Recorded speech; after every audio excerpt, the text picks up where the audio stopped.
প্রিয় দর্শক, আসসালামু আলাইকুম। আশা করি সবাই ভালো আছেন। আজকে আপনাদের নিয়ে যাচ্ছি এমন একটি রাজবাড়িতে, যে রাজ্যের রাজা মৃত্যুর 12 বছর পর ফিরে এসেছিলেন রাজ্যে। হ্যাঁ প্রিয় দর্শক, বিষয়টি অবিশ্বাস্য হলেও সত্য। এটা কোনো ভৌতিক অথবা বানানো কোনো গল্প নয়। বাংলাদেশের গাজীপুরে এখনও কালের সাক্ষী হয়ে দাঁড়িয়ে রয়েছে এই রাজবাড়িটি।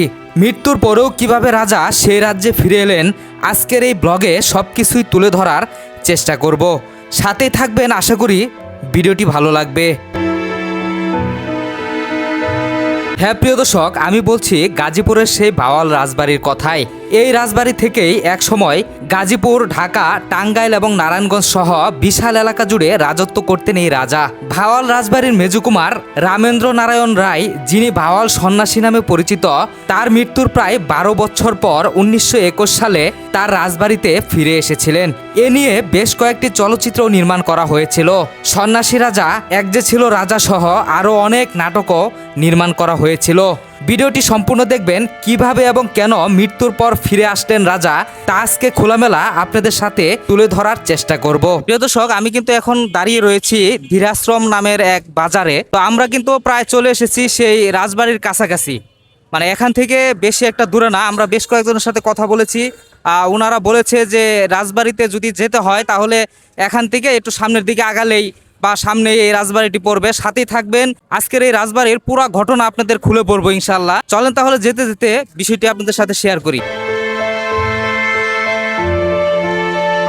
আজকের গল্পের নায়ক রাজা রামেন্দ্র নারায়ণ ছিলেন ভাওয়াল রাজ্যের মেজ রাজকুমার। তিনি ছিলেন খুবই প্রজাবৎসল, এজন্য হয়তোবা ভাওয়াল রাজ্যের রাজা নির্বাচিত হয়েছিলেন তিনি। কথিত আছে রাজারা বন থেকে হরিণ শিকার করলেও তিনি শিকার করেছিলেন বাঘ এবং হাতির মতো প্রাণী। সুতরাং বুঝতে পারছেন তিনি কতটা শক্তিশালী ছিলেন। অতিরিক্ত মদ্যপানের অভ্যাস ছিল রাজা রামেন্দ্র নারায়ণের। শুধু তাই না, নারী সঙ্গ থেকেও আনন্দ লাভ করা তার অভ্যাসে পরিণত হয়েছিল। তার স্ত্রী বিভাবতী দেবী ছিলেন স্বামী সঙ্গ থেকে কিছুটা বঞ্চিত। অতিরিক্ত মদ্যপান এবং নারী সঙ্গের জন্য রাজা রামেন্দ্র নারায়ণ সিফিলিস রোগে আক্রান্ত হয়েছিল। প্রিয় দর্শক, আমি কিন্তু এখন দাঁড়িয়ে রয়েছি রানী বিলাসমণি সরকারি বালক উচ্চ বিদ্যালয়ের সামনে। আজকের যে গল্পের নায়ক রামেন্দ্র নারায়ণ, উনার কিন্তু মায়ের নাম ছিল রানী বিলাসমণি দেবী। তো ওনার নামে কিন্তু এই স্কুলটা উনি কিন্তু মানে উদ্বোধন করেছিলেন, এবং কি ওনার নামে কিন্তু স্কুলটা রয়েছে। তো আজকে রাজবাড়িতে যাওয়ার আগে কিন্তু এই স্কুলটা মানে চোখের সামনে পড়লো বা ভেসে উঠলো। এটাই কিন্তু সেই স্কুল। চলেন তাহলে সামনে যাওয়া যাক এবং কি রাজবাড়ির ভিতরে যাওয়া যাক। আজকে সবকিছু আপনাদের সাথে ক্লিয়ার করব। প্রিয় দর্শক, মৃত্যুর পর রাজা কিভাবে ফিরে এলেন রাজবাড়িতে, এই বিষয়টি অবশ্যই আপনাদের সাথে শেয়ার করব। তার আগে চলেন এখানকার কারোর সাথে এই ব্যাপারে একটু কথা বলে আসি। প্রিয় দর্শক, এখানে বিশেষ করে রানী বিলাসমণি সরকারি বালক উচ্চ বিদ্যালয়ের সামনে আমাদের এক বড় ভাইকে পেলাম, যিনি এখানে স্থানীয় এবং কি এখানেই ব্যবসা করে, কাপড়ের ব্যবসা দেখতে পারলাম। তো চলেন ওনার সাথে, আসলে 12 বছর পরে যে রাজা ফিরে এসেছিল, তো এই ব্যাপারটা ওনার সাথে আমরা একটু ওনার মুখ থেকে শুনি। ভাই ভালো আছেন? আলহামদুলিল্লাহ ভালো আছি ভাই আসলে মানে বিষয় হচ্ছে যে এখানকার রাজা, ওনার নাম কি ছিল? আমি তো ভাওয়াল রাজা জানি। ভাওয়াল রাজা, আচ্ছা, সবাই ভাওয়াল রাজার নামে চিনে। ওনার নাম ছিল রামেন্দ্র নারায়ণ, এরকম একটা নাম ছিল। আর ওনার মায়ের নাম তো ছিল বিলাসমণি দেবী। আচ্ছা, ওনার আম্মার নাম ছিল। আচ্ছা। তো আসলে উনি যে 12 বছর পর ফিরে আসছিল, মানে ইয়া থেকে, মানে কলকাতা থেকে 12 বছর, মৃত্যুর 12 বছর পরে, এরকম আমরা শুনি। তা আসলে এই ব্যাপারে আপনি মানে কতটুকু জানেন একটু যদি আমাদের সাথে। আমিও লোক মুখে এরকমই শুনেছি। আচ্ছা। আর এই তো আমি এটাই জানি যে উনি ফিরে আসছিলেন এবং সন্ন্যাসী ছিলেন 12 বছর। আচ্ছা, তারপরে উনি ফিরত আসলেন। আসার পরে উনি এই সম্পদ দাবি করলেন, নিজেকে রাজা দাবি করলেন। এবং পরবর্তীতে শুনছি যে এটা নাকি কেস মামলাও হইল, এবং উনি যে সত্যিই রাজা এটা প্রমাণিত হয়েছে।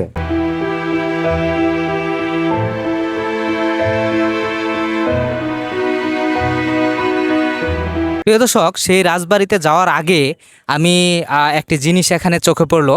তো আমার পিছনে দেখতে পাচ্ছেন যে একটি মঠ, মানে এখানে হয়তোবা লাশ পোড়া হতো আগেরকারের যারা রাজা ছিল, বিশেষ করে আজকের গল্পের যে নায়ক রামেন্দ্র নারায়ণ। তো ওনাকে কিন্তু এখানেই দাহ করা হয়েছে, এখানে কিন্তু পোড়ানো হয়েছে। তো ইতিহাস কিন্তু এমনটাই বলে। এছাড়া কিন্তু এই জিনিসটি মানে আমি দেখে অবাকই হলাম একরকম। কারণ দেখেন, ইটগুলা এত আগের একটা জিনিস কিন্তু এখনো পর্যন্ত ইটের অবস্থা দেখেন, ইটগুলা যেন এখনো সচল আছে। মানে এখনো ঠিক উপরে থেকে যদি আমি আপনাদেরকে একটু খেয়াল করে দেখাই বা একটু দেখেন, তাহলে দেখতে পাচ্ছেন যে এখনো এই স্থাপনাটি এখনো পর্যন্ত একদম সুন্দরভাবে দাঁড়িয়ে আছে। একটা জিনিস খেয়াল করলাম, এখানে কিন্তু আরো অনেক মানুষ এসেছে দেখার জন্য। প্রিয় দর্শক, আমি যদি ভিতরটা একটু আপনাদেরকে দেখাই তাহলে অবশ্যই দেখে মুগ্ধ হবেন। এখনও যেন এই স্থাপনাটি অনেকটাই আগের মতোই রয়ে গেছে। এত বছর আগের একটি জিনিস, ইটগুলো যেন এখনও পর্যন্ত কালের সাক্ষী হয়ে কিন্তু এখনও পর্যন্ত দাঁড়িয়ে আছে। আর ঠিক এখানেই কিন্তু রাজবংশের যারা আছে তাদেরকে কিন্তু এখানেই পোড়ানো হতো। প্রিয় দর্শক, আসলে আমি ভিতরে ঢোকার মন মানসিকতা নেই, কারণ আসলে এগুলো পুরাতন জায়গাতে অনেক সময় অনেক কিছু থাকতে পারে। প্রিয় দর্শক, আমি ঠিক এই মুহূর্তে রয়েছি সেই রাজবাড়িটির সামনে। রাজা রামেন্দ্র নারায়ণের মৃত্যুর পর কিভাবে এই রাজবাড়িতে ফিরে এসেছিল, চলেন তাহলে এই বিষয়ে জেনে আসি।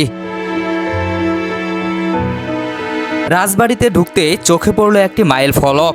রাজা রামেন্দ্র নারায়ণ তিনি যে বন থেকে হাতি এবং বাঘ শিকার করেছিল তা স্পষ্ট এখানে প্রকাশ করা হয়েছে, এমনটাই দেখতে পেলাম।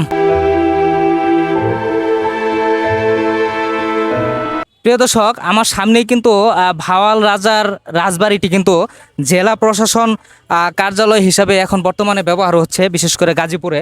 তো এখানে কিন্তু আমি একটি জিনিস আপনাদের দেখাই। আমার সামনে যে জায়গাটি দেখতে পাচ্ছেন, এই রাজবাড়ির সামনের যে ফলকটা, অর্থাৎ উঠোন যে জিনিসটা আমরা গ্রাম বাংলায় উঠোন বলি, এই উঠোন কিন্তু রাজবাড়ির উঠোন কিন্তু এটি। তো 12 বছর পরে রাজা যখন আসছিল, মানে সাধু বেশে বা সন্ন্যাসী বেশে যখন আসছিল, তখন কিন্তু এসে এর সামনেই কিন্তু সে দাঁড়াইছিল। তো এখানে এই উঠোনেই কিন্তু দাঁড়াইছিল, ইতিহাস তাই বলে যে এই উঠোনে দাঁড়ায় কিন্তু সে বলছিল যে আমি রাজা ফিরে আসছি। প্রিয় দর্শক, আমি প্রথমেই বলেছিলাম রাজা রামেন্দ্র নারায়ণ অতিরিক্ত মদ্যপান এবং নারী সঙ্গের জন্য সিফিলিস রোগে আক্রান্ত হয়েছিলেন। রাজবাড়িতে নিয়মিত আসতে আসতে রানী বিভাবতী দেবীর সাথে, অর্থাৎ আজকের নায়ক রাজা রামেন্দ্র নারায়ণের স্ত্রীর সাথে চিকিৎসক আশুতোষ দাশগুপ্তের এক প্রকার অবৈধ সম্পর্ক তৈরি হয়েছিল। একসময় রাজা রামেন্দ্র নারায়ণ যখন খুব বেশি অসুস্থ হয়ে পড়েন, তখন রানী বিভাবতী দেবী সিদ্ধান্ত নেয় রাজাকে কলকাতাতে চিকিৎসা করাতে নিয়ে যাবেন। ঘটনা সংক্ষিপ্ত করি, রাজা রামেন্দ্র নারায়ণকে যখন চিকিৎসার উদ্দেশ্যে কলকাতাতে নিয়ে যাওয়া হচ্ছিল, তখন রাজপরিবারের ডাক্তার আশুতোষ দাশগুপ্ত এবং রানী বিভাবতী দেবীর চক্রান্তে রাজা রামেন্দ্র নারায়ণের শরীরে বিষাক্ত ইনজেকশন পুশ করা হয়েছিল। যেহেতু ওই সময় যোগাযোগ ব্যবস্থা ভালো ছিল না, তাই তারা কলকাতার দার্জিলিং নামক একটি স্থানে রাজা রামেন্দ্র নারায়ণকে দাহ করার জন্য একটি শ্মশানে দিয়ে আসেন।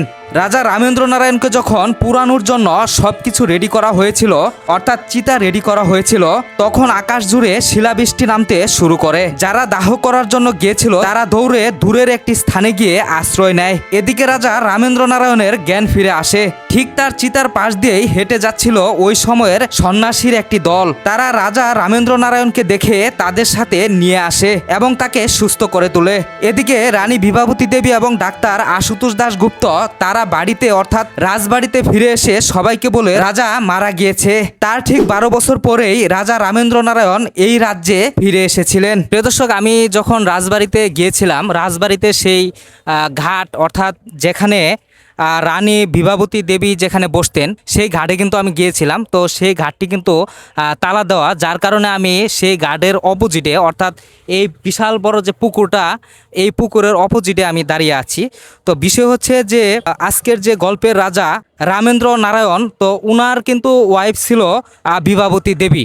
তো বিভাবতী দেবীর কিন্তু আশুতোষ দাশগুপ্ত নামের এক ডাক্তারের সাথে কিন্তু ওনার সম্পর্ক ছিল, অবৈধ সম্পর্ক যেটাকে বলে। ওনার বাড়ি কিন্তু, বিশেষ করে এই যে আশুতোষ দাশগুপ্তের বাড়ি কিন্তু ঠিক এই পাশেই ছিল, এই পুকুরের এই পাশেই ছিল। আমার সামনের যে পুকুরটা দেখতে পাচ্ছেন, এই পুকুরের উপর দিয়ে, বিশেষ করে ওই ঘাটের ঠিক পাশেই কিন্তু এদিক থেকে যাতায়াতের একটা সাঁকো ছিল, যতটুকু ইতিহাস বলে বা আমি ঘাটাঘাটি করে যতটুকু পেয়েছি। তো আশুতোষ দাশগুপ্ত কিন্তু রাজার চিকিৎসা করার জন্য কিন্তু এই সাঁকো দিয়েই কিন্তু ওই পাশে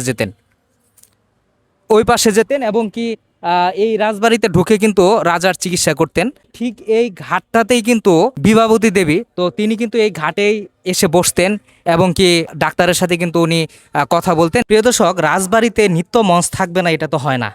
যেহেতু এখানে রাজা ছিল এবং কি এখান থেকে রাজত্ব করছে, সেহেতু এখানে তো অবশ্যই নৃত্য মঞ্চ থাকবে। আমি এখন দাঁড়িয়ে রয়েছি সেই নৃত্য মঞ্চের যে মঞ্চটি আছে রাজবাড়ির, সেই মঞ্চের নিচে। তো বিশাল এই মঞ্চটি আপনারা দেখতে পাচ্ছেন, সেই আগের যে স্মৃতি এখনও কিন্তু ধরে আছে, সেই স্মৃতি এখনও রয়ে গেছে। এই সেই মঞ্চ। তো এখানে কিন্তু এই রাজবাড়িতে নৃত্য হতো এবং কি জলসা হতো। তো কিন্তু এখানে আমি কিন্তু এই জায়গাতেই এখন দাঁড়িয়ে রয়েছি। প্রিয় দর্শক, রাজা রামেন্দ্র নারায়ণ যখন সাধু বেশে রাজবাড়িতে ফিরে এলেন, প্রজারা তাকে রাজা হিসেবে মানলেও রানী বিভাবতী দেবী রাজা রামেন্দ্র নারায়ণকে রাজা হিসেবে মেনে নেয়নি। পরবর্তীতে এ নিয়ে শুরু হলো ইতিহাসের বিখ্যাত বাওয়াল মামলা। প্রায় 16 বছর ধরে আদালতে এই মামলাটি ব্রিটিশ ভারতে বিশাল সাড়া ফেলে দিয়েছিল। 1936 সালে কলকাতার হাইকোর্ট রায় দেয় এই সন্ন্যাসী প্রকৃত ভাওয়াল রাজা। কিন্তু আফসোস, রায় ঘোষণার 3 দিন পরেই রাজা হঠাৎ করে মৃত্যুবরণ করেন। আজও যেন এই রাজবাড়িটি কালের সাক্ষী হয়ে দাঁড়িয়ে রয়েছে। প্রিয় দর্শক, আমি কিন্তু দাঁড়িয়ে রয়েছি এখন রাজবাড়ির, যেহেতু এটা 2 তলা বাড়ি, নাকি আরও অধিক এরকম হতে পারে, তো সেই বাড়ির সিঁড়িতে। তো আমার সামনেই কিন্তু দেখতে পাচ্ছেন সিঁড়ি, রাজবাড়ির যে 2 তলা ওঠার যে সিঁড়িটা, এটাই কিন্তু সেই সিঁড়ি। তো এখানে কিন্তু একটি জিনিস আমি খেয়াল করলাম, এখানে কিন্তু ইট পাথরের সিঁড়ি কিন্তু এটি না, তো এটি কিন্তু সম্পূর্ণ কাঠ দিয়ে বানানো একটি সিঁড়ি। এখনও যেন কালের সাক্ষী হয়ে দাঁড়িয়ে রয়েছে এই সিঁড়িটি।